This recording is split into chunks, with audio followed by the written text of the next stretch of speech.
Good morning. Welcome back to Outdoors in Indiana. Cold, windy December day, and I ain't going fishing in this crap. But I am going to get some bait rigs made up, and I'll show you how to do it. Easy peasy way to make your own sabiki rigs. Save yourself a lot of money. Uh, for demonstration purposes, I'm using 40-pound slime line so you can see what I'm doing. A little bit bigger jigs than I normally use, again, just to make it easier for y'all to see what's going on. Just downsize your line and lures according to what you need. But here it is in a nutshell, how to make them real easy.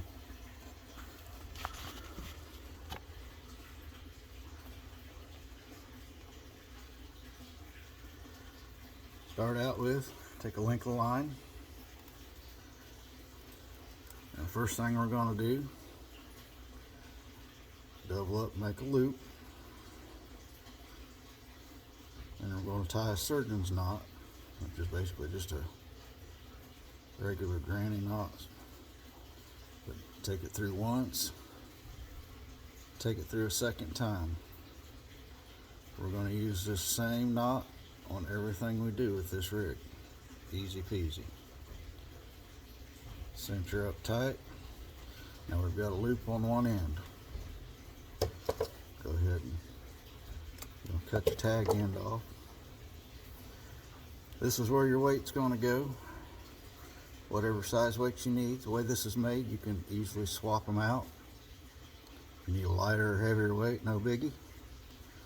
Takes all 3 seconds to change weight. You're just going to pinch that down, shove it through the eye of your weight, and then pass your weight through that loop,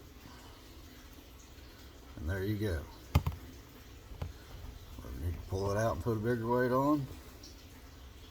Just push that line back through there, take the loop off, poof. We've got a bigger weight. And everything I'm using here is for simplicity of you to be able to see it.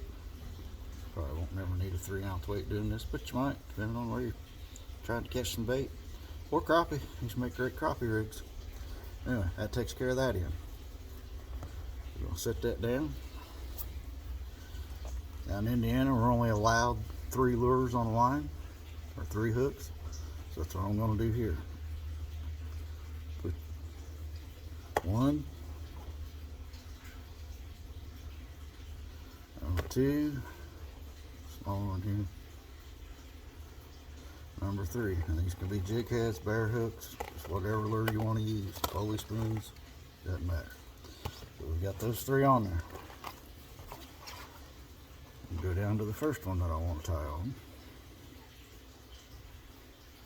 Come up about yay far, 6 inches. Grab the line, make a loop. Remember that same knot. We're going to basically do like we're doing a granny loop or a granny knot. Pass it through once. Pass it through a second time. Stiff 40-pound line I'm using to show you kind of makes it a little difficult. And then just cinch it up.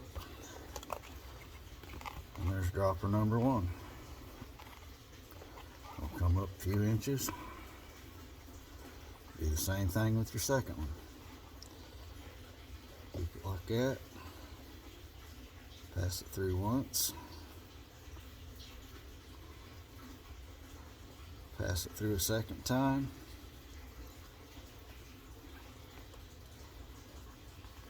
Pull it tight. And we're going to go on up to the last one.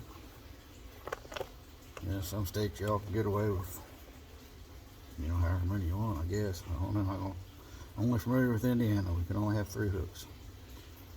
Again, same thing. We're going to make a granny knot. Going through once.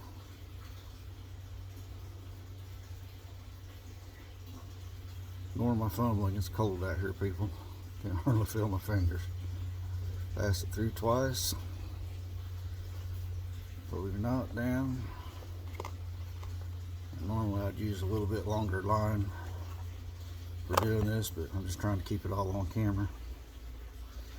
And like I say, this would normally be another foot longer. And I'll tie a swivel onto there, and then there's our whole rig. Sinker and 3 lures. course, from there, you know, you just stick your baits on, whether it be minnows, plastics, whatever.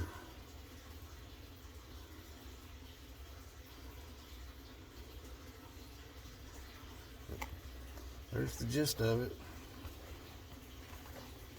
I wish I could feel it with my fingers. Weight, and 3 of them tied on. You can space them however you want. A little farther apart wouldn't hurt. Again, I made this whole rig kind of short just to keep it hopefully on camera. I can't really see what I'm doing on the camera there. But normally this whole thing, when I tie them up, would be about foot and a half longer. But there you go. Sabiki rig. Made with what you already have and not cost you a dime. So, hope this helps somebody out there. Thanks for watching. Hit that like and subscribe. Good luck out there. And let me know.